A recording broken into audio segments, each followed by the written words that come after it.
शांति। मैं आत्मा दिव्य ज्योतिर्बिंदु चमकता हुआ सितारा हूँ। मुझ आत्मा से दिव्य शक्तियाँ फैल रही हैं। मैं शांत स्वरूप हूँ।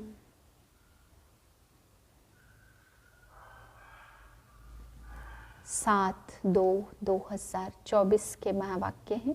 दीन आज बाबा समझाते इस भारतवर्ष में ही रावण को जलाने का फैशन है।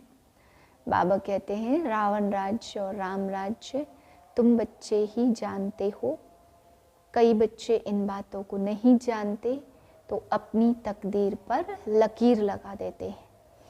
बाबा कहते हैं बाप आते हैं तकदीर जगाने, तो देह अभिमान में आकर के बच्चे बातों को ना समझ करके अपनी तकदीर पर बहुत समय के लिए लकीर लगा देते हैं। फिर बाबा समझा रहे हैं आत्म अभिमानी और देह अभिमानी में रात दिन का फर्क है। आत्म अभिमानी बच्चे कैसे होते और देह अभिमानी बच्चे कैसे होते, दोनों में बाबा कहते रात दिन का फर्क है। बाबा कहते क्रोध का भी भूत है, लोभ का भी भूत है। बाबा कहते सतयुग में ये सारे भूत तो कोई भी होंगे नहीं। मीठे बच्चे आत्म अभिमान विश्व का मालिक बनाता है, देह अभिमान कंगाल बना देता, इसलिए आत्म अभिमानी भाव। प्रश्न है कौन सा अभ्यास अशरीरी बनने में बहुत मदद करता है। उत्तर है अपने को सदा हीरो एक्टर समझो। जैसे एक्टर पार्ट पूरा होते ही वस्त्र उतार देते हैं, ऐसे तुम बच्चों को भी यह अभ्यास करना है। कर्म पूरा होते ही पुराना वस्त्र छोड़ अशरीरी हो जाओ। आत्मा भाई भाई है, यह अभ्यास करते रहो। यही पावन बनने का सहज साधन है। शरीर को देखने से क्रिमिनल ख्यालात चलते हैं, इसलिए अशरीरी भाव। ओम शांति। बाप बैठ बच्चों को समझाते क्योंकि बहुत बेसमझ बन गए हैं। 5000 वर्ष पहले भी तुमको समझाया था और दैवी कर्म भी सिखलाए थे। तुम देवी देवता धर्म में आए थे, फिर ड्रामा प्लान अनुसार पुनर्जन्म लेते लेते और कलाएं कमती होते होते यहाँ प्रैक्टिकली बिल्कुल ही नील कला हो गई है, क्योंकि यह है ही तमो प्रधान रावण राज्य। यह रावण राज्य भी पहले सतो प्रधान था, फिर सतो रजो तमो बना है, अब तो बिल्कुल ही तमो प्रधान है। अब इसका अंत है। रावण राज्य को कहा जाता आसुरी राज्य। रावण को जलाने का फैशन भारत में है। राम राज्य और रावण राज्य भी भारतवासी कहते हैं। राम राज्य होता ही है सतयुग में, रावण राज्य है कलयुग में। यह बड़ी समझने की बातें हैं।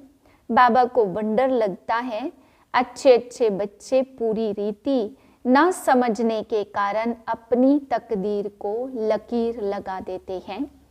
रावण के अवगुण चटक पड़ते हैं, दैवी गुणों का खुद भी वर्णन करते हैं।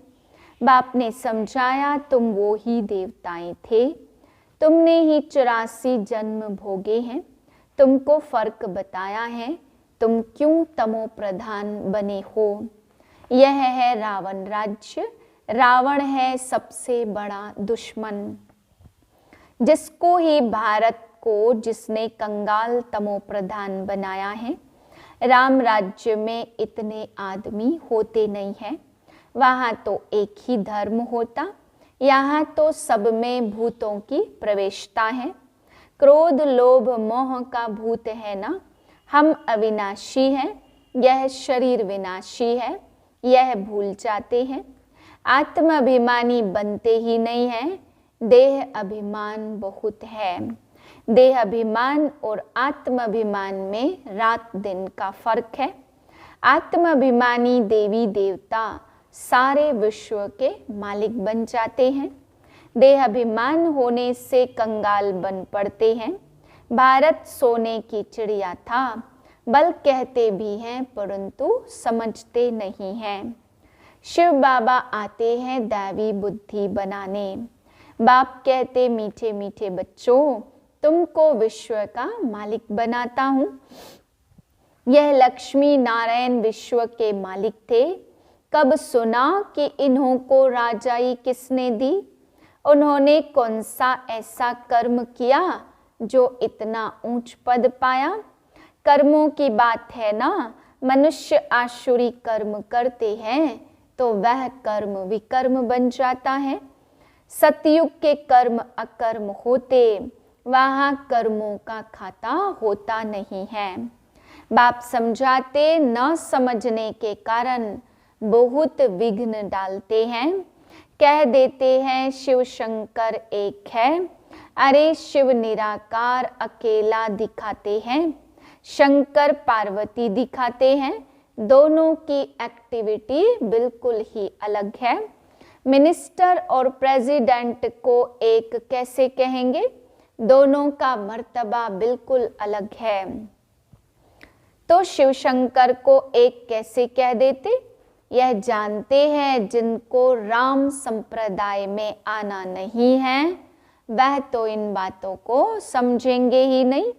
आसुरी संप्रदाय गाली देंगे, विघ्न डालेंगे, क्योंकि इसमें 5 विकार हैं ना। देवताएं हैं संपूर्ण निर्विकारी, उन्हों का कितना ऊंच पद है। अब तुम समझते हो हम कितने विकारी थे। विकार से पैदा होते हैं। सन्यासियों को भी विकार से पैदा होना है, फिर सन्यास करते हैं। सतयुग में तो यह बातें होती नहीं है। सन्यासी सतयुग को समझते भी नहीं, कह देते हैं सतयुग है ही। जैसे कहते श्री कृष्ण हाजिरा हुजूर है, राधे भी हाजिरा हुजूर है। अनेक मत मतांतर, अनेक धर्म है। आधा कल्प दैवी मत चलती है, जो अब तुमको मिल रही है। तुम ही ब्रह्मा विष्णु मुख वंशावली, फिर विष्णु वंशी और फिर चंद्रवंशी बनते हो। वह दोनों डिनास्टी और एक ब्राह्मण कुल कहेंगे। इनको डिनास्टी नहीं कहेंगे, इनकी तो राजाई होती नहीं है। यह भी तुम समझते हो। तुम्हारे में भी कोई कोई समझते हैं, कोई तो सुधरते ही नहीं। कोई न कोई भूत है। लोभ का भूत, क्रोध का भूत। सतयुग में तो कोई भूत नहीं है। सतयुग में होते हैं देवताएं जो बहुत सुखी होते, भूत ही दुख देते। काम का भूत आदि मध्य अंत दुख देता है। इसमें बहुत मेहनत करनी है। मासी का घर नहीं है। बाप कहते रहते भाई बहन समझो तो क्रिमिनल दृष्टि न जाए। हर बात में हिम्मत चाहिए। कोई कह देते शादी नहीं करोगे तो निकलो घर से बाहर, तो हिम्मत चाहिए। अपनी जांच भी तो की जाती है ना। तुम बच्चे बहुत पद्मा पदम भाग्यशाली बन रहे हो। यह सब कुछ खत्म हो जाएगा, सब कुछ मिट्टी में मिल जाना है। कोई तो अच्छी हिम्मत रखकर चल पड़ते हैं, कोई तो हिम्मत रख फिर फेल हो जाते हैं। हर बात में समझाते रहते, परंतु नहीं करते तो समझा जाता पूरा योग नहीं है। भारत का प्राचीन राजयोग तो मशहूर है। इस योग से ही तुम विश्व के मालिक बनते हो। पढ़ाई है सोर्स ऑफ इनकम।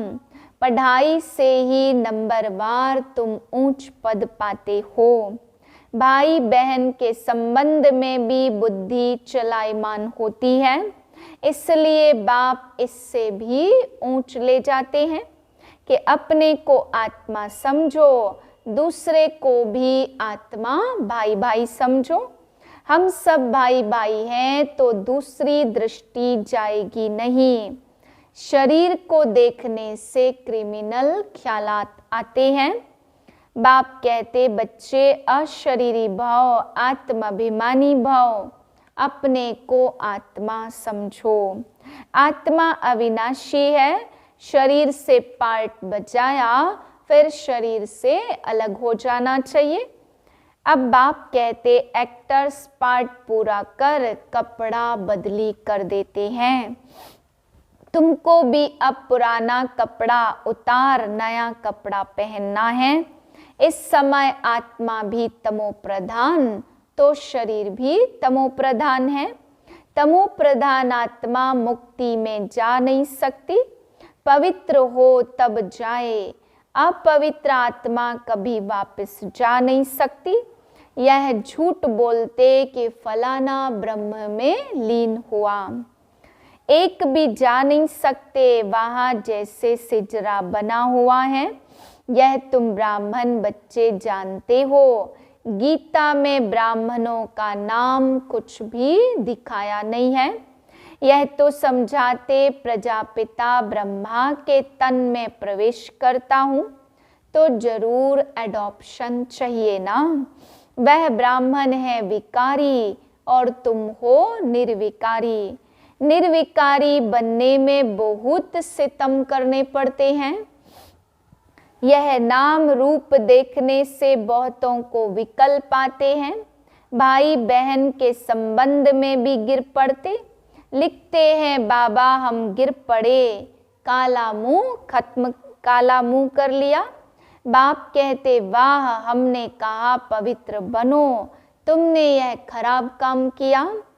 उसकी फिर कड़ी सजा मिल जाती है। वैसे कोई किसको खराब करते तो उनको जेल में डाला जाता। भारत कितना पवित्र था जो मैंने स्थापन किया। उनका नाम ही है शिवालय। यह ज्ञान भी कोई में नहीं है। बाकी शास्त्रादि जो हैं वह सब भक्ति मार्ग के कर्म कांड हैं। सतयुग में सब सदगति में है, इसलिए वहाँ कोई पुरुषार्थ करते नहीं। यहाँ सब गति सदगति के लिए पुरुषार्थ करते हैं क्योंकि दुर्गति में है। गंगा स्नान करने जाते हैं तो गंगा का पानी सदगति देगा क्या? वह पावन बनाएगा क्या? कुछ भी जानते नहीं। तुम्हारे में भी नंबरवार है। कोई तो खुद नहीं समझते तो दूसरों को क्या समझाएंगे। इसलिए बाबा भेजता नहीं है। गाते रहते बाबा आ पाएंगे तो आपकी श्रीमत पर चलकर देवता बनेंगे। देवताएं रहते हैं सतयुग और त्रेता में। यहाँ तो सबसे जास्ती काम विकार में फंसे हुए हैं। काम विकार बिगर रह नहीं सकते। यह विकार है जैसे माई बाप का वर्षा। यहाँ तुमको मिलता राम का वर्षा, पवित्रता का वर्षा मिलता। वहाँ तो विकार की बात होती नहीं। भक्त लोग कहते श्री कृष्ण भगवान हैं, तुम उनको 84 जन्मों में दिखाते हो। अरे भगवान तो निराकार है, उनका नाम शिव है। तो बाप कितना अच्छी रीति समझाते, तरस भी पड़ता है। रहम दिल है ना। यह कितना अच्छे समझदार बच्चे हैं। भबका भी अच्छा है, जिसमें ज्ञान और योग की ताकत है तो वह कशिश करते हैं। पढ़े लिखे को सत्कार अच्छा मिलता है, अनपढ़े को सत्कार मिलता नहीं। यह तो जानते हो इस समय सब आसुरी संप्रदाय हैं, कुछ भी समझते नहीं हैं। शिव और शंकर का अंतर तो बिल्कुल क्लियर है।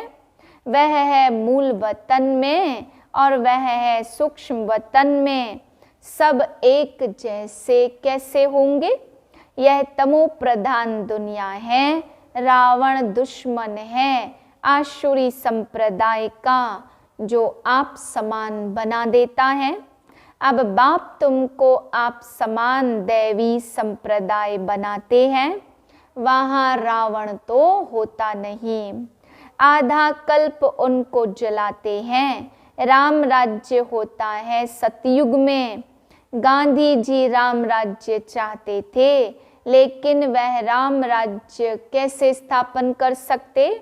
वह कोई आत्माभिमानी बनने की शिक्षा नहीं देते थे। बाप ही संगम पर कहते हैं, आत्म अभिमानी बनो। यह है उत्तम बनने का युग। बाप कितना प्यार से समझाते रहते, घड़ी घड़ी कितना प्यार से बाप को याद करना चाहिए। बाबा आपकी तो कमाल है ना, हम कितने पत्थर बुद्धि थे, आप हमको कितना ऊंच बनाते हो। आपकी मत बिगर हम किसकी मत पर नहीं चलेंगे। पिछाड़ी को सब कहेंगे बरोबर ब्रह्मा कुमार कुमारियां तो दैवी मत पर चल रहे हैं। कितनी अच्छी अच्छी बातें सुनाते, आदि मध्य अंत का परिचय देते, कैरेक्टर सुधारते हैं। अच्छा मीठे मीठे सिकिलदे बच्चों प्रति माता पिता बाप दादा का याद प्यार, गुड मॉर्निंग। रूहानी बाप की रूहानी बच्चों को नमस्ते। हम रूहानी बच्चों की रूहानी बाप को नमस्ते। धारणा के लिए है पहली पॉइंट, दृष्टि को शुद्ध पवित्र बनाने के लिए किसी के भी नाम रूप को न देख अशरीरी बनने का अभ्यास करना है। स्वयं को आत्मा समझ आत्मा भाई से बात करनी है। दूसरी पॉइंट है, सर्व का सत्कार प्राप्त करने के लिए ज्ञान योग की ताकत धारण करनी है। दैवी गुणों से संपन्न बनना है, कैरेक्टर सुधारने की सेवा करनी है। वरदान है, बीमारी कॉन्शियस के बजाय खुशी खुशी से हिसाब किताब चुकतू करने वाले सोल कॉन्शियस भाव। तन तो सबके पुराने ही हैं, हर एक को कोई न कोई छोटी बड़ी बीमारी है, लेकिन तन का प्रभाव अगर मन पर आ गया तो डबल बीमार हो, बीमारी कॉन्शियस हो जाएंगे। इसलिए मन में कभी भी बीमारी का संकल्प नहीं आना चाहिए। तब कहेंगे सोल कॉन्शियस। बीमारी से कभी घबराओ नहीं, थोड़ा सा दवाई रूपी फ्रूट खाकर उसे विदाई दे दो। खुशी खुशी से हिसाब किताब चुकतू करो। स्लोगन है, हर गुण हर शक्ति का अनुभव करना, अर्थात अनुभवी मूर्त बनना। ओम शांति।